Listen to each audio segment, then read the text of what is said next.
বর্তমান সময়ে আক্ষরিক অর্থেই নারী নিরাপত্তা সুনিশ্চিতকরণ একটা চ্যালেঞ্জের বিষয়। প্রায় প্রতিনিয়ত নারী গঠিত বিভিন্ন অপরাধগুলো আমাদের গোটা সমাজকে যে ভাবিত করে চলেছে এতে সন্দেহ নেই।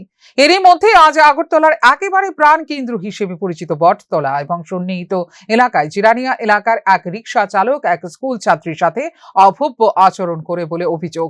এই অভিযোগের পরিপ্রেক্ষিতে রিকশা চালক রতন দেববর্মাকে ইতিমধ্যে আটক করা হয়েছে। গোটা বিষয় নিয়ে সংশ্লিষ্ট মেয়েটি দাবি করেছে, সিটি সেন্টারের সামনে থেকে বটতলা পর্যন্ত রিকশাতে করে যাওয়ার পথে একাধিকবার এই রিকশা চালক তার সাথে অভব্য আচরণ করলে একটা পর্যায়ে সে রিকশা থেকে নেমে যায়।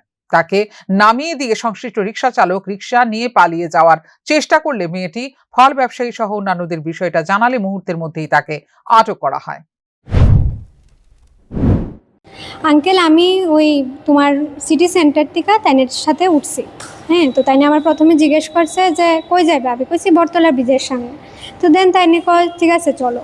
তো এরপর আমি উঠছি, তাইনে নিচে ওই তাইনে আমি কইছি 50 টাকা ভাঙতে হবে না। তাইনে আমি 50 টাকা দিছি, তাইনে আমার 30 টাকা আমার হাত মানে উড়াতের উপরে হাত রেখা সেটা তাইনে আমার 30 টাকা দেয়। ইভেন আমার থেকে যখন টাকাটা নেয় তখনও আমার হাতের থেকে এমনভাবে টাকাটা নিছে।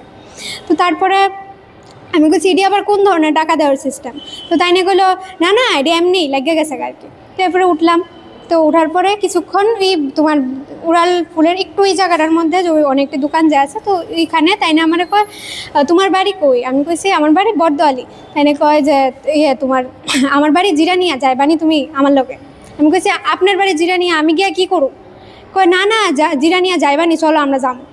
তো এরপরে একটু কিছুক্ষণ যাওয়ার পরে তাই না আমার দিকে বারবার ঘুরে ঘুরে তাকাইতেছে, মানে ভীষণই বাজেভাবে তাই না তাকাতে আসলো। এইভাবে দিন দুপুরে এক মধ্যবয়স্ক রিকশা চালকের দ্বারা স্কুল ছাত্রীর অপূর্ব আচরণের শিকার হওয়া সত্যিকারের অর্থে আমাদেরকে নিরাপত্তা নিয়ে ভাবিয়ে তোলার পক্ষে যথেষ্ট। এখন দেখার বিষয় এই বিষয়ে পুলিশ অভিযুক্তের বিরুদ্ধে কিভাবে ব্যবস্থা গ্রহণ করে।